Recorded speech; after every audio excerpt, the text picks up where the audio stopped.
Thank you, everyone. Welcome to our first in our three-part series that we're calling Climate Conversations. These online webinars are going to focus on how we can accelerate crucial climate adaptation here in the Bay Area, where we need more flood protection from extreme storms and the rising tides that we're going to be facing. My name is Josh Quigley, and I'm a policy manager here at Save the Bay. And I'd also like to introduce my co-host, Aaron Pang, who will be helping with facilitating today's event. Now, if you encounter any issues, please send a message to me or Aaron, and we'll work to resolve that as quickly as possible. Now, for some housekeeping, our program today is going to be recorded, and we'll make it available on our website.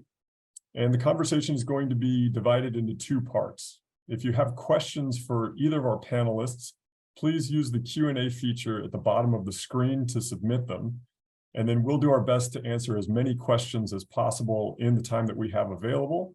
And we can follow up on any issues that we don't have time to address during the program today. For those of you that aren't familiar with Save the Bay, we're the largest regional organization in the Bay Area focused on shoreline habitat restoration and climate adaptation.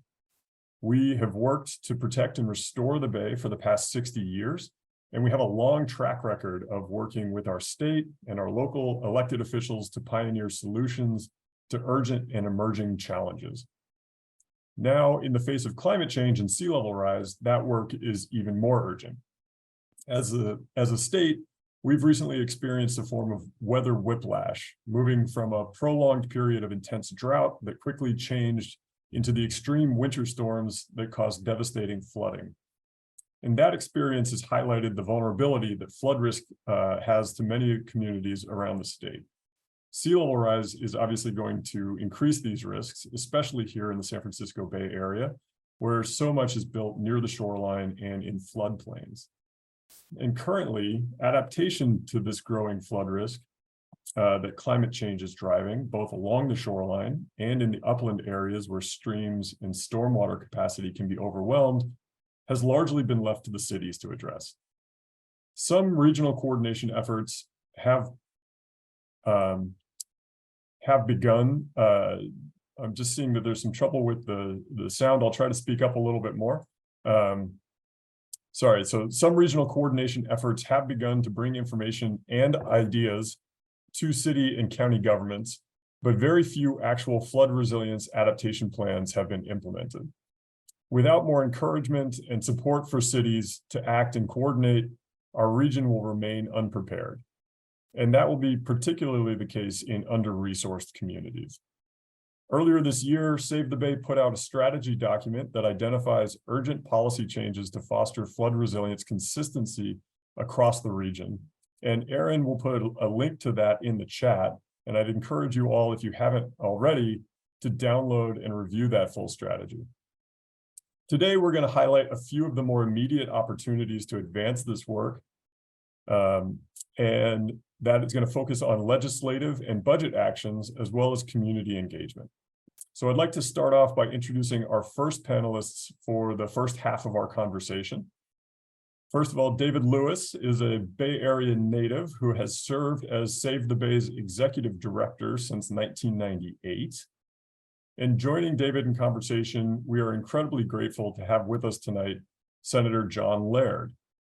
Since 2021, Senator Laird has represented State Senate District 17, which spans from north of Santa Cruz along the Central Coast and past San Luis Obispo. And though much of his district is on the coast, we do have the honor of calling him a member of the Bay Area delegation, since his district does include a section of San Jose in southern Santa Clara County. Senator Laird previously served as the California Secretary for Natural Resources under Governor Jerry Brown and represented Santa Cruz in the Assembly after serving as the mayor of that city. So welcome, Senator Laird, and take it away, David.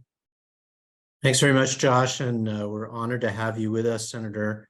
I'll start by, Josh mentioned weather whiplash in California, from drought to really intense winter storms, devastating floods throughout the state, including in Pajaro River and the cliffs of Santa Cruz. And now we have Tulare Lake reappearing outside Fresno after being dry for decades. But at the same time, the states had sort of a budget whiplash as well. We had a flood of huge budget surplus dollars, and then a drought of a $32 billion deficit, and Governor Newsom's January budget actually proposed very deep cuts to climate protection funding, especially shoreline and flood resilience. And that was right when he was asking the federal government to declare statewide flooding disaster. So it was exciting that the legislature and the governor finally agreed to a budget this week.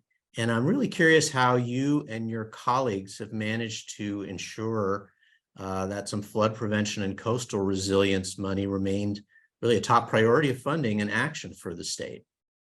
Well, first, it's great to be here, and it's great to be talking about this. So thank you for hosting it and drawing so many people into the discussion. The interesting thing is that I was budget chair when I was in the state assembly, and we had no reserves whatsoever. That's 15 years ago. And with the advent of a simple majority budget instead of 2/3 and a rainy day fund, we're to the point that we're actually approaching some of the needs of California, and we have almost 40 billion in reserves. And so when we had the surplus last year, we put a lot of it into one-time funding so that it wouldn't be in the ongoing for exactly the cuts that or the lower budget that we're facing this year. And the governor's proposal this year was not to dip into reserves, but to roll some previously approved expenditures into the next year. And we had a $54 billion climate package, and he wanted to roll $6 billion of it into the next year and hold $48 billion, which normally would be a great thing. But the coastal resilience piece, he disproportionately cut. He was doing a 10 to 15% cut in the different climate things, and he did a 43% cut to coastal resilience. And in his defense, a lot of it was for future years, but it was also locked down before the first of those atmospheric rivers hit. And so I really got out there from the beginning and said this was not right. It was disproportionate. And in the end, he responded and he restored, and we agreed on restoring some of the funds for coastal resilience so that we can meet the needs. And as you said, I mean, this was an unbelievable experience. I represent between 20 and 25% of the California coast. And my hometown of Santa Cruz lost part of iconic West Cliff. The seawall was blown out in Aptos at Sea Cliff. Water was into restaurants in Capitola. The wharf went there. The wharf went in Sea Cliff. And Santa Cruz's wharf is maybe 22 feet above the ocean, and waves were breaking over the end. They had to rush everybody off the water. You just looked at Pajaro and sewer pipes into midair in Carmel, and the highway closed in Big Sur, and things happening in San Luis Obispo. We have to have planning for coastal resilience. And part of the thing about the swings is that sea level rise, as I commonly say, is not the bathtub slowly filling up. It's the 2-year-old cannonballing into the bathtub. It's the extreme event. And so we have to plan for these extreme events. Yeah, it's really interesting to hear you talk about those events, because I think we've been through a drought for so many years. These things were out of mind for a lot of people. And the state has historically taken a really strong interest in minimizing risk and protecting people and communities from harm in some types of risk. I mean, California limits some buildings on earthquake faults. We have very tough seismic codes. We have building codes for every pipe in your plumbing and electrical outlet.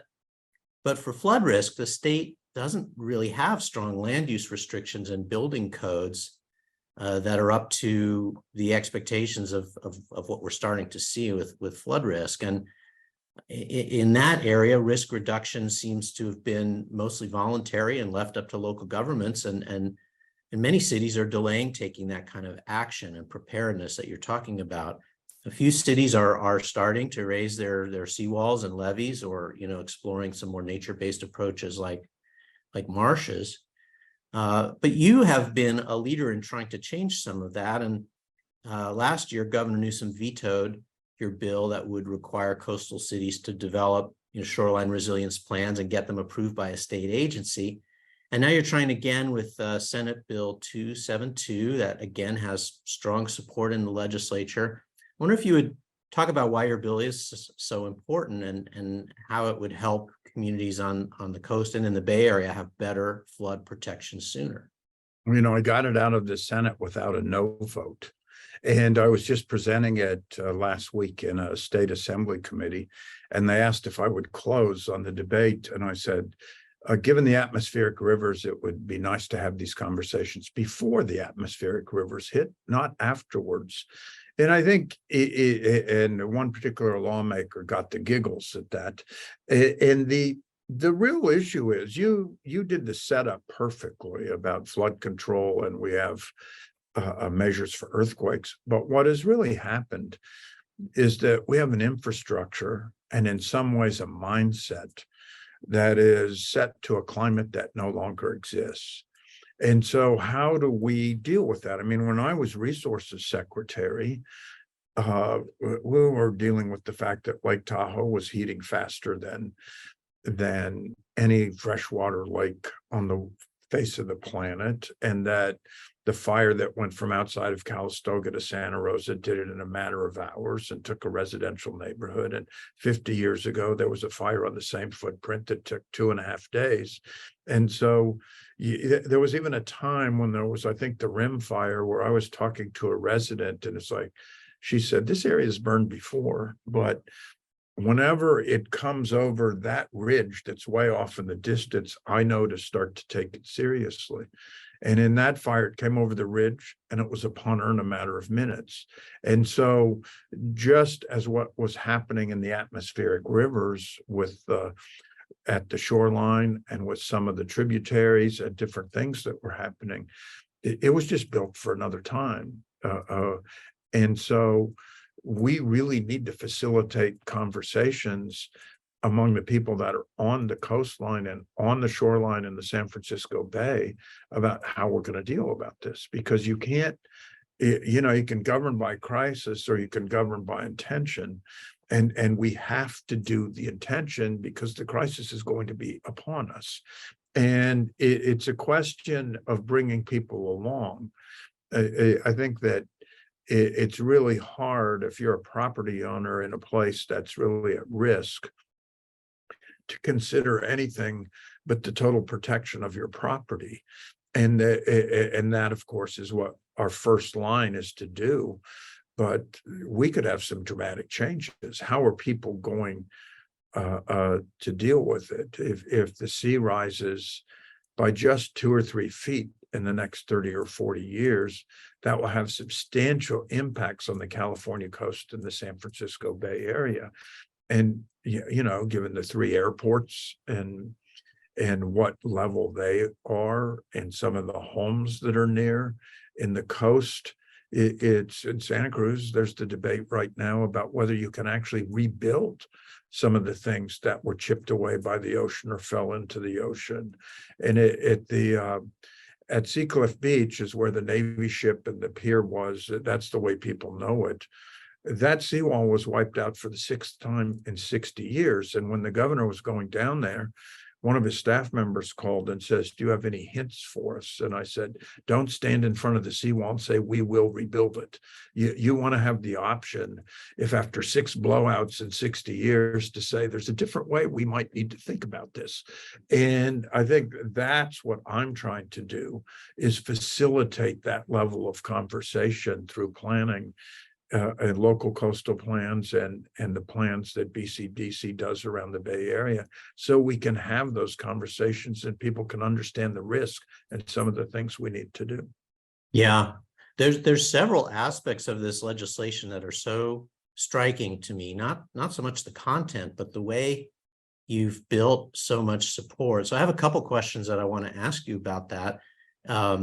your bill, as you mentioned, has such broad support, bipartisan support from the legislature, and that's kind of unusual for a climate change bill that affects land use and property. I guess it makes the governor's veto even more surprising since there's such broad bipartisan support for this. How are you approaching the governor and working with the administration to get him and them to support this and actually sign the bill this year? Well, I think the veto last year was a mistake, not just on the policy, but we actually had money that we only got in the budget in the last days of session for local planning. And I think the money was there for this. And that was the real issue, is he vetoed something like 14% of the bills, saying we're heading into a bad budget time, the money's not there. And I think this was just misinterpreted. And so our strategy was to restore the coastal resilience, to make sure there's money that can be used by locals to plan, and to get to a point that he can sign the bill. And I think the question we have is, at some point, we still have to address if we have looked at the mandate issue in the right way, because whenever the state mandates, they own the total cost of it. And there's certain ways that you might not get coastal resilience fund unless you have an up-to-date plan, and that isn't technically a mandate, but everybody will do it because they will need the money that will become available. We're looking at different options for sort of the closeout of this bill in the session. And I think one of the things has been that there's time to do this, and the plans are things that are generally done in the normal order of things with general plans and local government. So it is not as foreign. When I got into the assembly 20 years ago, there were a few cities in my district that had never done a local coastal plan.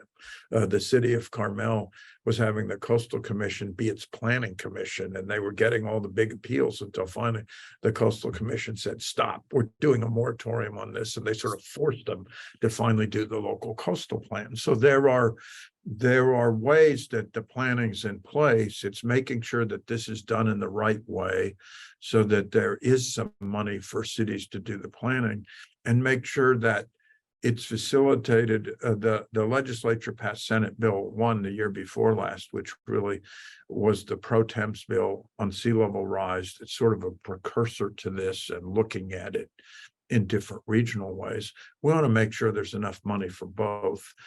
And I think that is it. And there are a few other questions about this, and you may get to them in a moment here. Well, I am glad for that explanation. I mean, it's just been my observation, this isn't news, that local elected officials often resist the state creating mandates on cities, even when there is funding to support the work. I guess it's maybe a resistance to sort of the big brother approach, or the nanny state. It gets put down in different ways, and even when the goal is protecting public safety and property and natural resources. But they don't seem to be opposed to your approach and your bill. I wonder how you crafted this so that the cities actually welcome it, maybe even appreciate they can benefit from coordinated planning. I think everybody knows they're going to have to deal with this, as much as it's thorny, and hoping to get some money of assistance to do it.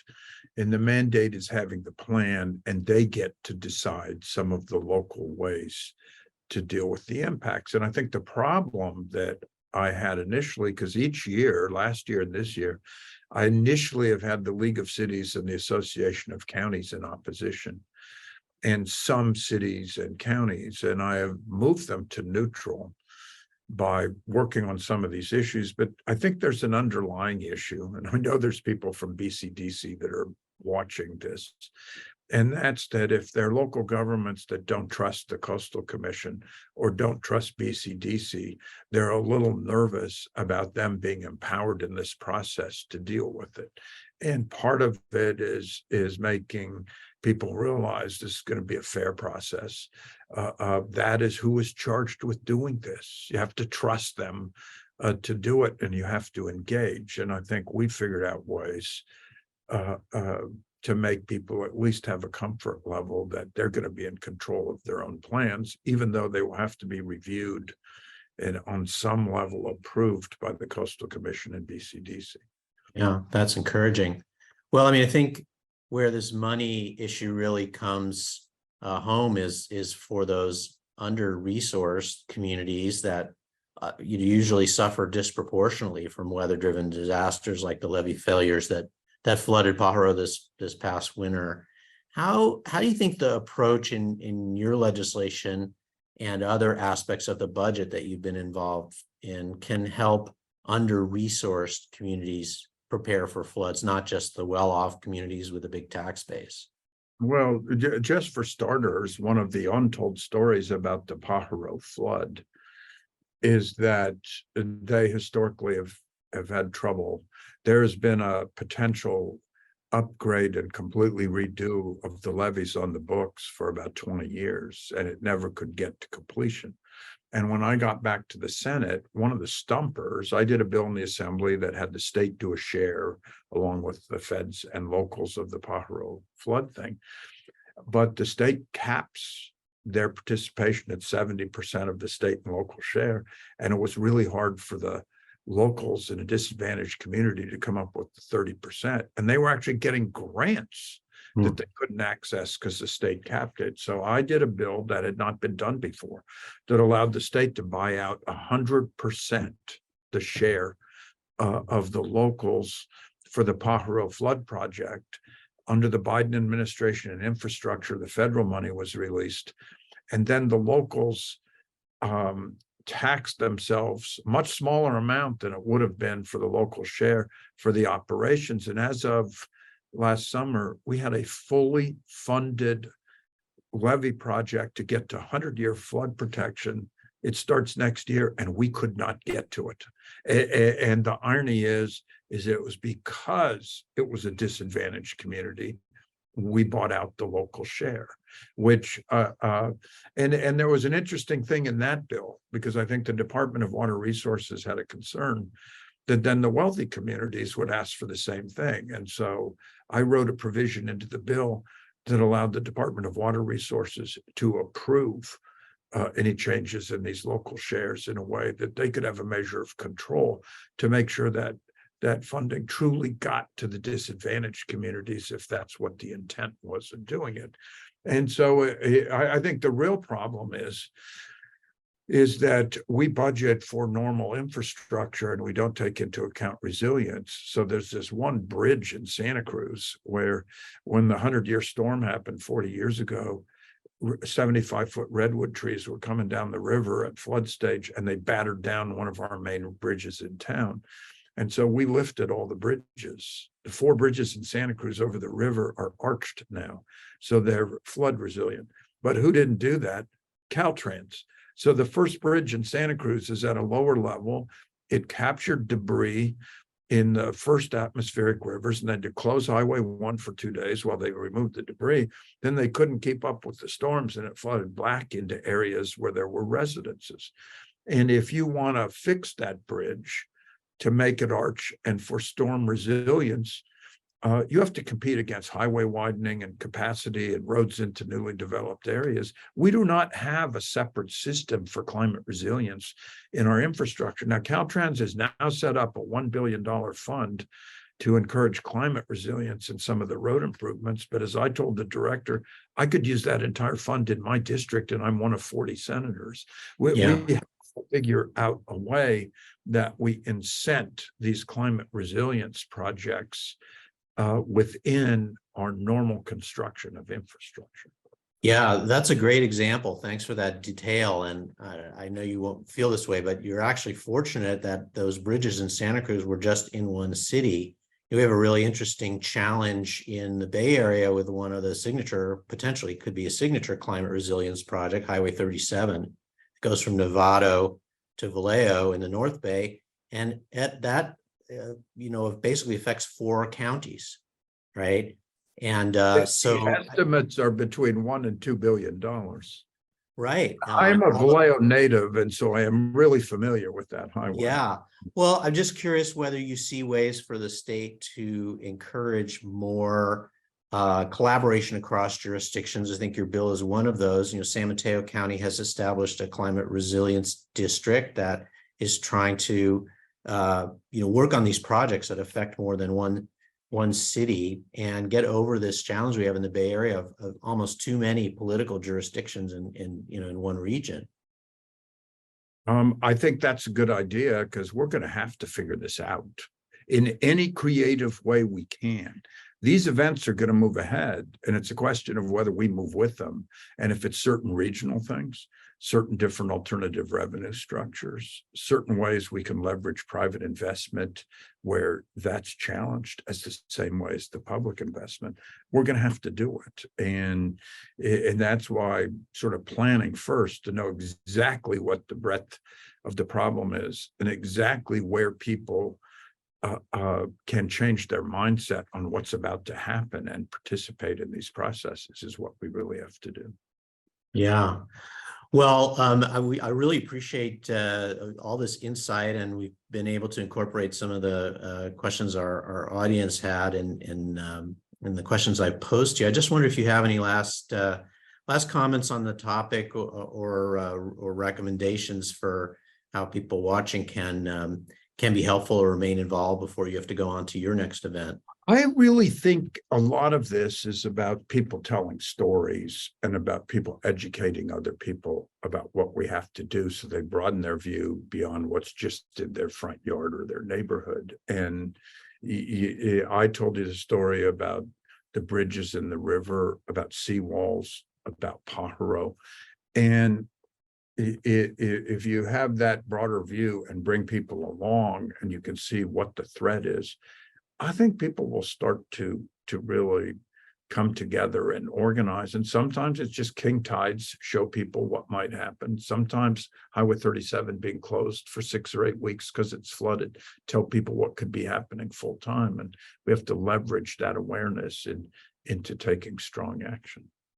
Yeah, I think that's really why storytelling, very powerful, and it's kind of a gift in a way when we're working on issues that people can actually see and experience and touch. Sometimes they don't, that's not desired, obviously, when it's catastrophic. But I really want to thank you for taking the time to speak with us tonight, and this is our inaugural climate conversation, and also thank you for your leadership in the Senate to promote flood resilience planning and the funding. And we're really fortunate to have somebody not just with your decades of experience in the legislature and the resources agency, but who also served as a local mayor, that's really the intersection of all this state involvement in local issues.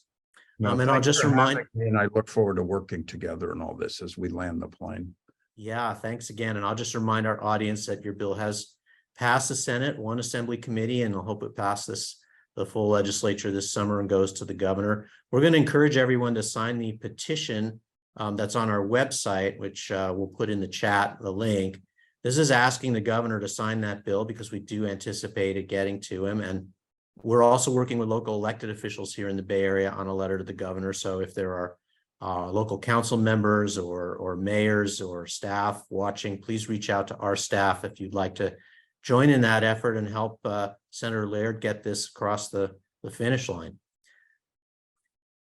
Thanks very much. Pleasure to be with you. Thank you, Senator. Back to you, Josh. Thank you to Senator Laird for that great overview of the way that the state can really work to create the tools that are needed to accelerate consistent regional flood resilience around California. Now, as these risks increase, we also have to acknowledge that many of the communities around the Bay Area that are going to be impacted are particularly the under-resourced communities that have been dealing with flood challenges for years. And many of these communities have been advocating for attention and for resources for themselves, often with limited response. Flooding in places like East Palo Alto and Marin City, these are not new experiences, but climate change is increasing the impact and extending it to many other communities throughout the Bay Area. So then the question becomes, how do we ensure that all cities, even those with limited resources, and especially those who have experienced a history of discrimination, are able to work toward building the regional climate resilience that we've been talking about. So in other words, how do we take the tools that Senator Laird and others are working in Sacramento to create and combine them with our local efforts to make equitable flood resilience real? And so that's going to be the focus of the second half of our conversation today. And so leading this part of our program will be Allison Chan, our political director here at Save the Bay. Welcome, Allison. And while we had intended to be joined this evening by Violet Wolf-Sena from the founder and executive director of Climate Resilient Communities, unfortunately, she had a last-minute conflict and is unavailable, but we're very grateful to be joined by a member of her staff, Cade Cannedy, who's with us tonight. Cade serves as the director of programs at Climate Resilient Communities, which works to create tangible, action-oriented projects to address community priorities in response to climate change and sea level rise. And prior to joining Climate Resilient Communities, Cade worked at the California Environmental Justice Alliance, as well as the Bill Lane Center for the American West, where he worked to understand the disproportionate pollution burden faced by underserved communities in the Central Valley. After growing up in northern New Mexico, Cade came to California and has a long-standing commitment to pairing collaborative, community-driven solutions to the climate crisis with advocacy for the large structural changes required to solve the roots of the climate crisis. So thank you for joining us today, Cade. Welcome, and take it away, Allison. Thanks very much. So yeah, welcome, Cade. Glad you could join us tonight, and I'm sure our audience will really enjoy learning about climate resilient communities and your thoughts on some of these issues regarding underserved communities and climate resilience. So, you know, just to give folks a background who are not as familiar with San Mateo County, San Mateo County, where CRC focuses most of its work, is an interesting case study for climate risk and adaptation challenges. It's considered the most vulnerable county in California due to the risks of flooding from sea level rise, and it has significant risks of upstream flooding as well from big storms. San Mateo is home to some of the biggest companies in Silicon Valley and very wealthy cities, but also to severely under-resourced communities like East Palo Alto and North Fair Oaks that have struggled for many years to build the infrastructure that the residents need. And that, of course, isn't limited to flood risk, but also to housing, schools, roads, healthcare facilities, and other critical infrastructure. So given all that, which you already knew, but hopefully that helps, you know, set the stage for folks as we dive in here. Can you tell us a little bit about, you know, climate resilient communities' priorities in the face of these challenges, and a little bit about how you got involved advocating for climate resilience in these areas that have suffered from institutional neglect?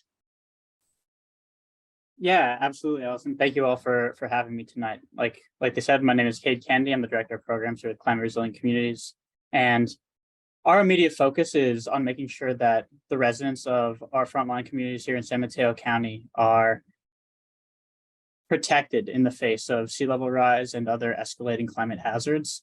I think that the history of disinvestment in a lot of communities, particularly in formerly redline communities in San Mateo County, plays a huge role in the ability of these communities to adjust and adapt to climate hazards as they continue to escalate.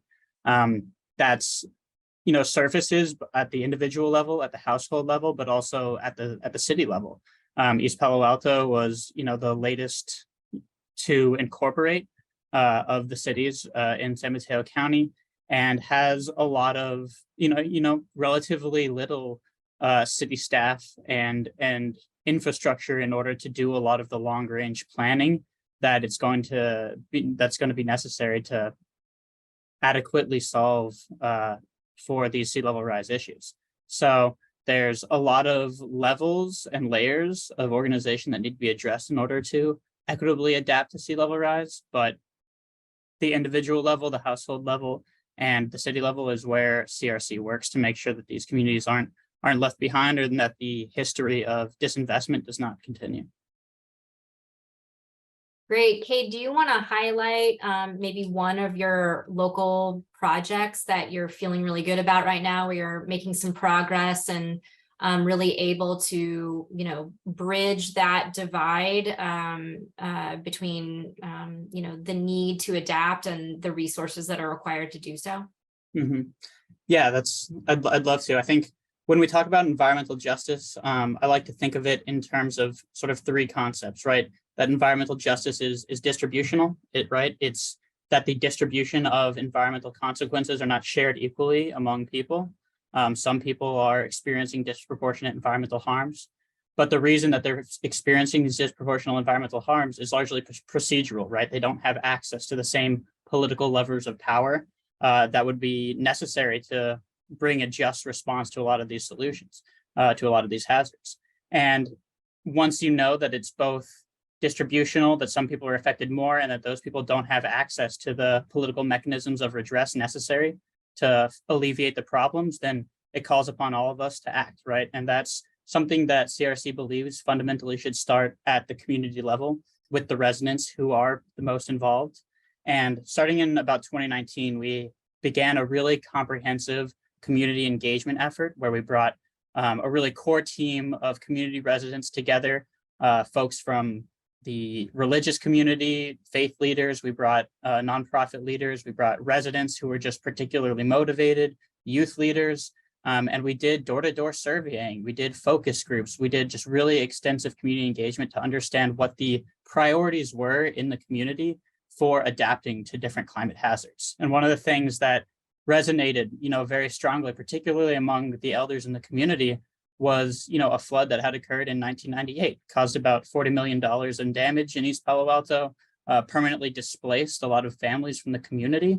And that's something that residents who have been here for a long time really remembered, really held on to, and continues to concern them, right? And I think that the atmospheric rivers that Senator Laird was referring to on New Year's Eve were, largely a flashback to those same events, right? But folks came together. They realized that the flood risk in the community was something that could fuel displacement, something that, posed a really big challenge and something that was only going to continue to escalate. And so residents there advocated for nature-based solutions to the climate